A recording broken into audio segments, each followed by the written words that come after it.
Hi everyone, this is AJ and welcome back to the channel. It's that time of weekend where I give you my thoughts on the latest episode of the ORVILLE. Yes, this is for episode 9, Domino. So let's talk about it.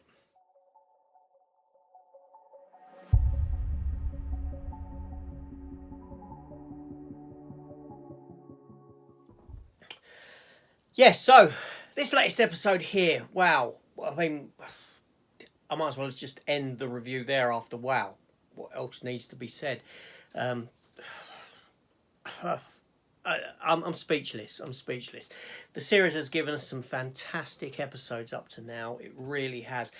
Some very thought-provoking, well-written episodes. But now what they've given you is that massive action episode. Yes, so this episode here, it runs for 1 hour and 18 minutes. Again, quite a lengthy episode, which is fantastic. And the episode starts, it opens up. Oh, hold on a minute, where am I going?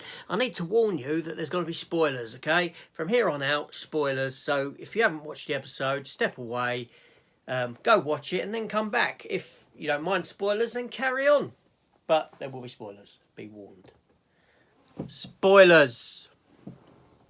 Okay, yeah, so this episode opens with a Moclan delegation who have been expelled from the Union going and visiting the Kree, and they come together in a union. They decide to join together, which is quite ironic because the Moclans actually give in to the demands of the Krill that they have to allow a female a seat and decision to be made jointly. So they kind of concede essentially to join them. And then we come to find out that Earth, the Union, and the ORVILLE have developed a weapon of mass destruction with the capability of wiping out the Kaylon. Yes, the Moclan and the Krill know that the Kaylon are amassing forces ready for an attack, but the Union have this weapon that can wipe out ships within a certain vicinity of them. And the Kaylon have nothing they can do against this weapon. So you have a contingent of the ORVILLE crew go and visit the Kaylon and basically tell them to concede, to give in, to surrender, which the Kaylons agree to do because they know that they haven't got a chance against this weapon. Only then the weapon goes and gets stolen while the ORVILLE crew are having a bit of R&R in a little cabin in the woods. Kelly's cabin that's in Kelly's family. And while this happens, yeah, this weapon has been stolen by Ted Danson and some other Union officers who take it to the Moclan and Krill joint union of species to give it to them so that they can work on it and go and wipe out the Kaylon threat. So they've got the weapon and the ORVILLE crew have to come together to go and retrieve this weapon with the help of the Kaylon, and thus ensues this massive space battle. And the whole episode, the latter half of this episode is all given over to some fantastic action set pieces. And I'm talking, you know, as you know, if you've seen it, you've got space dogfights, you've got ground fights, you've got fist fights, you've got shooting with guns, you've got everything. The episode just gives you everything, and ultimately at the end of the episode it gives you that sacrifice. So, you know, it's fantastic. Now the episode does again play into some sort of moral dilemmas and the ethical question of creating a weapon that can wipe out an entire race, and Earth wanting to use it without questioning whether they should use it, and this sort of a thing. And that's where I thought the episode was going to go, more sort of ethically driven, but then it just turned in this out-and-out action set piece that wow, it just blew the mind. And obviously there's this sacrifice of the character of Charlie at the very end. Now, I did warn you of spoilers, and there you go. There was that sacrifice, and this just sort of developed her character and made her character that much stronger. Because in that, if you remember back to that very first episode of this season, where she hated, you know, the Kaylon, and that's just grown her character, and now she's the one who sacrificed herself. Now, I will say that it was apparent that a sacrifice was going to take place.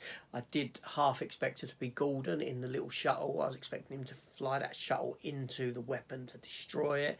I didn't expect it to be Charlie. That's kind of came out of nowhere. But it was apparent there was going to be a sacrifice. But, you know, this program, you know, as bad as COVID has been, and it's dreadful, COVID was dreadful, you know, and the amount of lives that were lost. But this show has benefited from that, in that this show had that time. It had 3 years to develop and decide what they were going to do. And it's just come back just so strong. This program is, it just blows me away. It's just week on week. It's just throwing this stuff at the wall, and it's sticking. It is sticking. This program is beyond amazing at the moment. You know, the acting in it, the writing in it, the special effects are top notch. You know, this is giving you special effects and action scenes in, you know, that put other sci-fi films to shame. You know, what they've done here is just beyond words. The musical score again is just so strong. The designs, the set designs, everything in this program works. It all comes together. All the people behind this show should be so proud of themselves in every facet of you know, of design, everything, just everything. It's all come together, and it's moulded so well to give you a fantastic series. Now, we've got one episode left, and I will be there for the next episode. I will be reviewing it, so hit the subscribe button, come join the channel.